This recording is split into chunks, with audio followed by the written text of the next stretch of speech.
You know, I feel like it's pretty much the same, but I will say that this time, because I cut my hair back in 2019, this time, this is the longest span that I've went without coloring my hair. And last time my hair got about this length, I dyed it blonde. And I sort of kept it blonde, maintained the blonde over 3 years, which can change your curl pattern because anytime you bleach your hair or use any sort of chemical processing, it can change the bonds in your hair, which can affect your curl pattern. Actually, hang on, let me find a graphic. So here you go. There's 3 types of bonds in the hair: the disulfide bonds, the salt bonds, hydrogen bonds.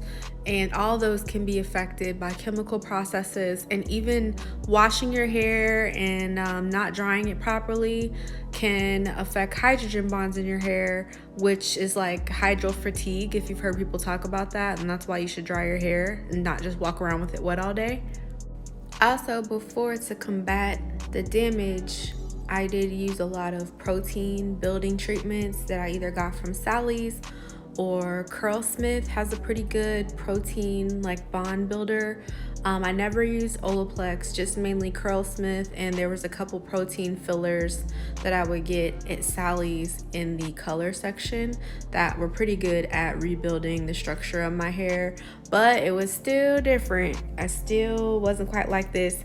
I think another reason too, it may seem like my curl pattern has changed or I feel like it's healthier, is because I believe when your hair is longer over time, not after like a year, maybe even 2, but after 3 or 4 years of growing your hair out, then apparently the weight of your hair stretches the curl, so your curl pattern will change a little bit as it gets longer. And some of that, again, like I said before, could been due to hydro fatigue, stretching out the hair when it's wet, the hair being weighed down, etc., etc. So, but yeah, I feel like for the most part, it's the same, but definitely healthier. My curl pattern's definitely tighter. I still have a pretty big curl pattern in certain areas, and other areas are smaller. So I have about 3 different curl patterns in my head. So, but yeah, much better this time. Oh, I will say too that since cutting my hair, I'm super tender headed. Now, I don't know how long that's gonna be, but I had to snatch those faux locks. I just